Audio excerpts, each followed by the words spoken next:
Right, so I'm going to go over a 9-a-side formation that I like and how I like us to play it.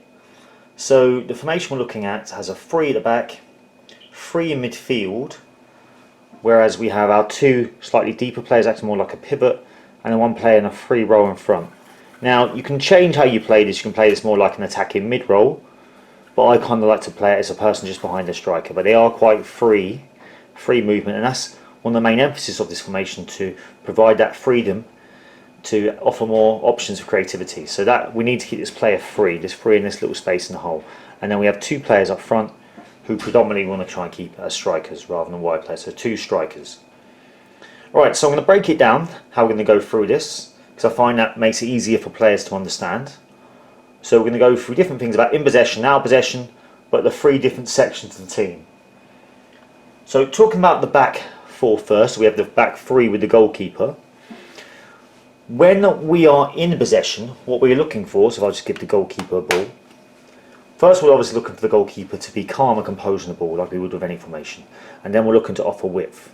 So in any formation we're trying to offer space, width and depth, and this starts obviously from the back. So the width we provide with the centre defender dropping off to create space and to offer them more options, easier for them to see options playing forward, and our wide players go as wide as possible. Now it's important to realise at the beginning stage of us keeping possession, we are looking for to create this width. We create more width, we create more space.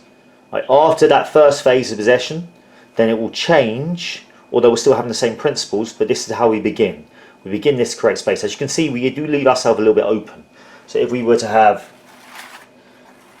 players in here, we could leave ourselves quite open for maybe possibly a counter-attack if we make a bad pass. But obviously in possession there are some risks involved when you want to play out the back, so I'd always like us to play like this. So we drop off to create more space, so then if you're being marked you open up more space in front, whereas if you're not being marked you offer an easy supporting pass.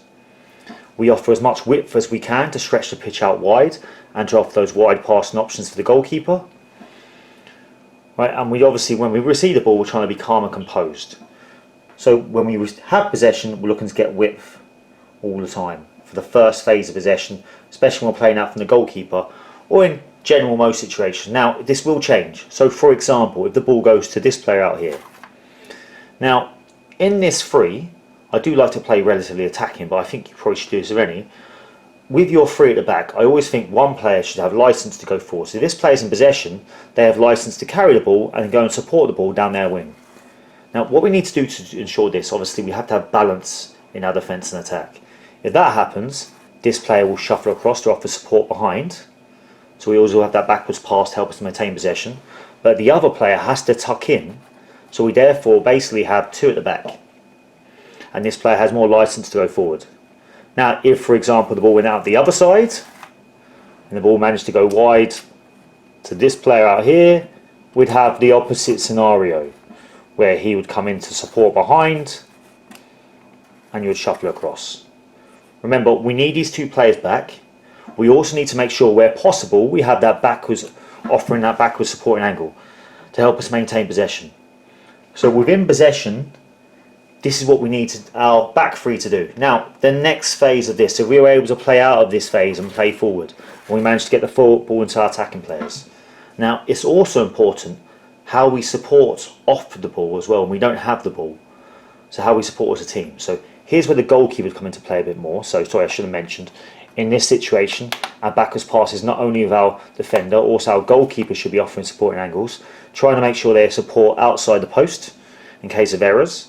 Always offering supporting angles to help us enable us to keep possession more efficiently. But when the ball goes forward, there we need to press forward as well. So again, say ball's on this side, you'd probably get support from the person on the left. You'd get these 2 players pushing up and the goalkeeper also pushing up as well. And this is where the goalkeeper comes into a bit more demand as well of what they need to do. They need to be talking to their team, ask them to press up and then pressing up with them. This keeps our team relatively compact, ensures we have adequate support and ensures we're in a good position to pick up the ball on a breakdown high up the pitch and not offering them space to quickly counter-attack, so we can hopefully deal with it and keep the ball into their half. So in possession, these are the things we need to focus on for our back 3 in this kind of formation. Now if we're out of possession, so I need to put a few more blues into now. So say we're out of possession, so let's get the blues in. So I'm putting the blues in one of the most common formation. I can change it around, it doesn't really make much difference. The same principles apply, but I put the blues into a 3-2-3 formation. Now if we are out of possession, our back three, so say for example, the ball's up here. Okay, we then need to make sure, obviously, we stay compact. So as a back three, we'll compact, as we will talk about the rest of the team as well. One of the key principles of our defending is to stay compact, right? To shuffle across with our teammates, to offer support, and also to be smart, sharp, and aware of where that pass may come. So as you can see here, this player is offering support on this side, but also aware of when the pass may come to that player. This player is covering across to cover the pass into there, or this player again is covering this pass, but also aware of the pass out wide. So staying compact and staying together. Always staying compact, as you can shuffle from one side to the other. If the ball went to this side, for example, they managed to play an amazing 80-yard switch. We should have time to come across and then shuffle across and shuffle across. So once again, not only are we offering support and pressure, we also have that cover as well. And with the player tucking in, we should be balanced throughout the team.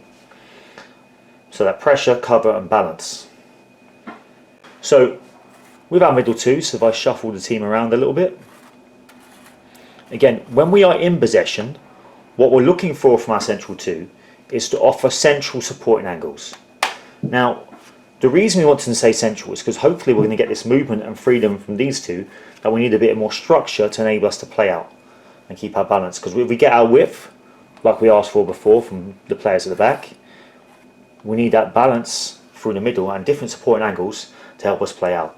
Now it's important these two players try and stay central.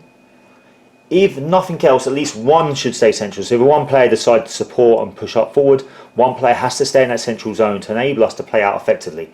So we can bounce that pass off and also enable us to have a different option of support rather than just a wide option, so cover more areas of the pitch. Now, important firstly to hold that central position when supporting, but also to make sure we support on angles to enable us to open our body to play forward, or to enable us to have more vision of players pressing behind. Alright, so looking to play out, we spoke about it very briefly just now. If the ball does go into here, these two are going to be a lot more disciplined generally than maybe a normal midfield two might be. But there's still the options to push forward. There's still the options of being a bit more creative and pushing forward as well. But we have to be a bit smarter in this kind of formation. The formation attacking wise is based around providing freedom for our front three. And to get freedom, to get the balance in that, we have to have some kind of structure as well. So this is where the support comes from our double pivot at the back. But if the ball does go forward, there is definitely freedom for at least one player to go and support. But that means we definitely have to have one in behind. And this is not only a defensive aspect, it also enables that easy backwards pass to help us retain possession. So one player can push forward to support, or we need at least one player back to help us retain possession. The key aspect of these two is help us to keep possession, to keep our defensive structure, which we're going to talk about later, and to keep a balance throughout the team. Right? If we have these two players back, we always have that support behind the ball and a solid structure to enable us to play out. Now we're talking about, last point I should have mentioned, that if for example we are unable to put ourselves in a situation where one player goes forward and for whatever reason another player goes forward, one of these players can also drop into support as well. So when we are in possession, if we have the situation where two of our middle players go forward, one can drop in to still provide that two at the back in that balance. But remember, the other player has to hold the central area. So there's a lot in the middle two about holding and providing that structure in our central areas. Now, lastly, we're going to move on to our front three. Now, again, I like to be quite an attacking coach, and the reason I like this formation, although it can be quite complicated, is that it provides a lot of opportunities to be creative. And the team is based around, like the middle two here, are based around providing that platform for the front three to be creative. So this player in here, although maybe you could normally call maybe attacking mid, I like to see them as kind of maybe a false 10 role, I guess, a number 10 role. So this player has a freedom in the hole, and then we have two players normally we want to try and stay forward. Now, with our front three, when I play this formation, I say just basically kind of do what you want, in a sense. The only slight restrictions I would like to place on them, I do not want them to drop too deep. One player in the hole may drop to try and pick up the ball in different positions. I don't mind, because I want them to get on the ball as much as they can. But we have to leave at least 2 up here. If I have this position perfectly, what I'd like is this player flitting around in the hole and 2 players working in front. Now, it's very important that we're creative with these 3. So we can have creativity in how we rotate, positional rotation, but try to ensure we always have those 2 options up front, and we are always quite compact and close to each other to enable opportunities for combinations. So we're looking for combinations in between these 3 to try to create opportunities to score. So predominantly we want this player to try play in the hole in between the lines. Try and play in that space. They can drift or play in that space. And we want these 2 to stay up front and play those forward lines. But again, we need creativity, so positional rotation is key. He could drop in, he could push forward, we could have 2 drop in for a second, but we do not want which I've seen happen, where we have too many players dropping deep and then we leave one player isolated, and instead we don't have that creativity or that attacking impetus or those attacking options that this kind of formation should offer us. So creativity, positional rotation, but try to ensure that we don't drop too deep.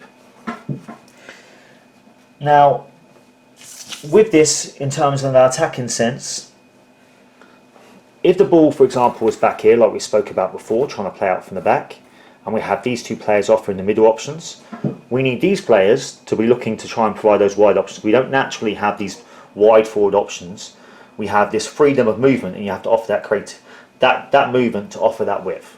So if the ball goes to this side, I would like one of the players to drift over here and the other player to shuffle across, so we still keep that decent distance between us, so we offer easier combinations. So then we offer that wide pass, but we offer combinations in here. So I really want this player in the hole, although they could be the player that drifts out here, we always need somebody in this central area to look to pick up the ball. Because here you can pick the ball up on diagonals and look to open the play up, and more opportunities to create chances to score. So really, when the ball goes wide, we always need the players drifting out wide to offer those supporting wide angles, but also going together, so making sure that we're close enough to combine at least one other player, with one player offering that central option just in that hole. Now, so really with those front 3, it's freedom, creativity, and just try things out. It's all about having that opportunity to basically do what you want, as long as we keep to the basic principles of keeping, holding, try and stay high up the pitch, and try and be intelligent of how we move, so we don't offer all the same options. So being smart, being creative. Now, out of possession, also very important. So I'll give them Blue's a goalkeeper. If, for example, the ball played out wide to this fullback, what we're looking to do in our 3 is to cut off certain sections of the pitch. Right? This 3 is quite a narrow formation, and we stay close to offer more combinations, but with that, we are leaving ourselves liable and leaving free passes as well. So we need to cut off certain sections of the pitch. So what will happen, this player will try to force them or dictate what they do, maybe force them inside, and this player will try to cut off that pass over cross. So if they do play the pass is possible, but they make it difficult and they make it a risky pass. So they're offering and trying to cut out that option, passing across, but also covering inside. So as a 3, we work together. One player forces them inside. The player in the hole is going to screen the passing going forward, while the other player is looking to offer that supporting option, but also cover the X pass. So we're offering our pressure, we've got our cover, and also we have balance to what we're doing as well, because in behind that we'll have 2 in here. Now, if for example they manage to play that pass out wide, so they manage to play that long pass, then again we're looking to drop in, and if we can get over to pressure, but if we cannot, drop in behind the ball to help cut the passes going forward. And then we have our players, again our central players shuffling across again to help offer that protection. Now hopefully that's cleared up the 3 different sections of the team, and if you have any questions, just post and let me know. Thank you.